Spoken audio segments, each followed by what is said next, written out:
नमस्कार। प्रस्तुत है आज का चिंतन। पुस्तकें पढ़ते समय अधिकांश पाठकों की दृष्टि इस तरह की नहीं होती कि उससे ज्ञान साधना का उद्देश्य भी पूरा होता चले। प्रथम तो लोगों में पठन रुचि का ही अभाव होता है। अशिक्षित या अल्प शिक्षित व्यक्तियों में तो पठन रुचि का अभाव क्षम्य भी है, क्योंकि उन्हें पढ़ना ही नहीं आता। किंतु पढ़े लिखे व्यक्तियों द्वारा भी जब अध्ययन के प्रति उपेक्षा भाव बढ़ता जाता है तो विचारशील वर्ग के लिए स्थिति शोचनीय हो जाती है। पढ़े लिखे व्यक्ति जब तक स्कूल कॉलेज में रहते हैं तभी तक पुस्तकों से संबंध रखते हैं। स्कूल कॉलेज से निकलते ही उपार्जन और जीवन यापन के क्षेत्र में प्रवेश करते ही पुस्तकों से संबंध तोड़ लेते हैं। यद्यपि विद्यार्थी जीवन में भी उनका झुकाव ज्ञान साधना की ओर कम, डिग्री प्राप्त करने की ओर अधिक ही रहता है, फिर भी उन दिनों पुस्तकों से संबंध रहने का संतोष तो किया ही जा सकता है, किंतु बाद में तो वह स्थिति भी नहीं रहती। पढ़ने लिखने के बाद लोग नौकरी पेशे में या रोजगार धंधे में इस तरह व्यस्त हो जाते हैं कि उन्हें पुस्तकों का सानिध्य करने के लिए समय ही नहीं मिलता। समय न मिलने की बात कही जाती है, परंतु पठन रुचि का अभाव ही पुस्तकों से कोई संबंध न रहने का मुख्य कारण रहता है। सभी व्यक्तियों में पुस्तकों के प्रति उपेक्षा का भाव रहता हो ऐसी बात नहीं है, पर जो व्यक्ति पढ़ने लिखने में रुचि रखते भी हैं उनमें उपयोगी अध्ययन की प्रवृत्ति कम ही होती है। अधिकांश व्यक्ति खाली समय काटने के लिए जैसी भी पुस्तक हाथ में आ जाती है वैसी ही पुस्तकें पढ़ने लगते हैं। इस तरह के अध्ययन का उद्देश्य ज्ञानवर्धन नहीं, मनोरंजन ही होता है, जिससे कोई लाभ तो नहीं होता है, हानि ही अधिक होने की संभावना रहती है। पढ़ना एक श्रेष्ठ मनोरंजन है, परंतु उसके साथ कोई उद्देश्य न रखा जाए तो वह मनोरंजन भी अनावश्यक और हानिकारक हो जाता है। ज्ञानवर्धन के लिए, बौद्धिक क्षुधा की पूर्ति के लिए प्रत्येक शिक्षित व्यक्ति को नियमित रूप से समय निकालते रहना चाहिए। रेल अथवा मोटरों में सफ़र करते हुए या खाली समय में पढ़ने के अतिरिक्त स्वतंत्र रूप से केवल अध्ययन के लिए ही समय लगाने की व्यवस्था रखना चाहिए। यह इस उद्देश्य से कि ज्ञान वृद्धि जीवन की एक अनिवार्य आवश्यकता है और उस आवश्यकता की पूर्ति उसी तत्परता से की जानी चाहिए जिस तत्परता से हम अपने जीवन की दूसरी आवश्यकताओं को पूरी करते हैं।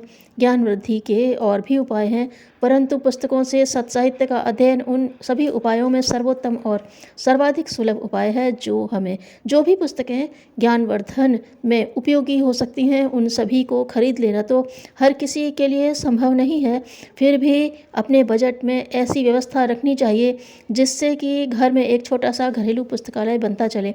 लोग पुस्तकों पर खर्च करना फिजूल खर्ची समझते हैं, यह पुस्तकों का महत्व न समझ पाने के कारण ही है।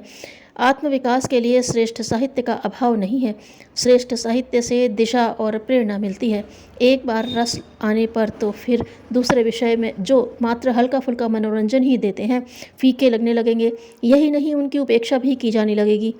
अतएव विचारशील व्यक्तियों को चाहिए कि वे श्रेष्ठ साहित्य का महत्व दूसरों को समझाएं और पठन रुचि के विकास तथा प्रचार में सहयोग दें। समझदार व्यक्तियों के लिए भी यह कर्तव्य हो जाता है कि वे ज्ञान वृद्धि के लिए अध्ययन की रीति नीति अपनाएं, अच्छी पुस्तकें खोज खोज कर स्वयं पढ़ें और दूसरों को भी बताएं। उनके लिए अपने बजट में एक मद निश्चित रखें। इससे घर में एक छोटा सा सुंदर पुस्तकालय बनता चलेगा और उसमें रहने वाले सद्ग्रंथों का इच्छानुसार सुविधापूर्वक लाभ उठाया जा सकेगा। अध्ययन के लिए नियमित समय लगाया जाना चाहिए। सामान्य और मध्यम वर्ग के लोगों के लिए सभी पुस्तकें खरीद कर पढ़ पाना संभव नहीं होता, इसलिए अपने शहर या कस्बे में कोई पुस्तकालय हो तो उसका सदस्य बना जा सकता है। वहाँ से पुस्तकें लाई जा सकती हैं और उनका अध्ययन करते रहा जा सकता है, यह भी एक उपाय हो सकता है। और अपने मित्रों और परिचितों का ऐसा स्वाध्याय मंडल बना लिया जाए जो पुस्तकें खरीदने के लिए अपनी आमदनी का एक अंश खर्च करते रहने के लिए सदैव तत्पर रहें। व्यक्ति कोई पुस्तक खरीदने से पहले मित्रों, स्वाध्याय मंडल के सदस्यों से परामर्श कर ले कि यह पुस्तक किसी दूसरे सदस्य के पास तो नहीं है, यदि है तो उस पुस्तक को छोड़कर दूसरी पुस्तक खरीदी जाए। इस प्रकार उस मित्र मंडल के सभी सदस्य नई पुस्तकें खरीदते रह सकते हैं और आपस में बदल बदल कर पढ़ते रह सकते हैं। इसमें एक दूसरे से परामर्श करने, परस्पर विचार विमर्श करने की ही सुविधा नहीं रहती, बल्कि प्रत्येक सदस्य के लिए अपने द्वारा खर्च की जाने वाली रकम से कई गुना रकम की पुस्तकों का लाभ मिलता रह सकता है। पढ़ते समय एकाग्रता और स्थिर चित्त होना चाहिए। सरसरी तौर पर पढ़ने से ज्ञान वृद्धि का प्रयोजन अधूरा ही रह जाता है।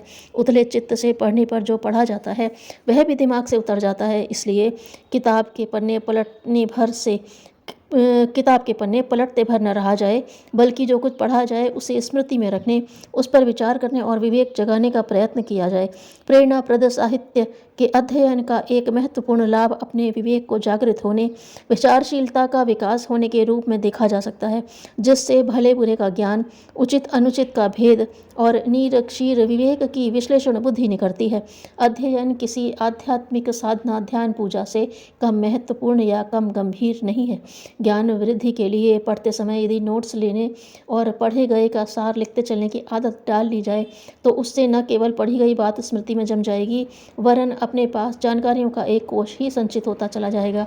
पढ़ी गई प्रेरणाओं या जानकारियों को स्मृति में बनाए रखने के लिए ऐसा कोई प्रयास नहीं किया जाता तो अध्ययन ढालू छत पर बरसने वाले पानी की तरह जमीन पर बह जाएगा। इसलिए पढ़ने में समय लगाने के साथ साथ लगाए गए उस समय को सार्थक करने के लिए भी ठोस व्यवस्था बनाए रखना चाहिए। इसमें कोई संदेह नहीं कि ज्ञान संसार की सर्वश्रेष्ठ उपलब्धि है। भगवान श्री कृष्ण ने गीता में यहाँ तक कहा है कि ज्ञान की उपासना मेरी ही उपासना है। जीवन को महान व श्रेष्ठ बनाने में समर्थ उस ज्ञान को प्राप्त करने के 1000 उपाय हो सकते हैं। प्रकृति निरीक्षण, चिंतन मनन, अन्वेषण, पर्यटन, सत्संग और परामर्श जैसे कई उपाय हो सकते हैं। अध्ययन उनमें से सर्वश्रेष्ठ है। उसके लिए ज्ञान की महिमा और गरिमा को अनुभव करने वाले प्रत्येक व्यक्ति को अध्ययन के लिए समय निकालते रहना चाहिए। जिसने अपनी आत्मा में श्रेष्ठता का विकास कर लिया, आत्म शांति उसकी अपनी वस्तु हो जाती है। धन्यवाद।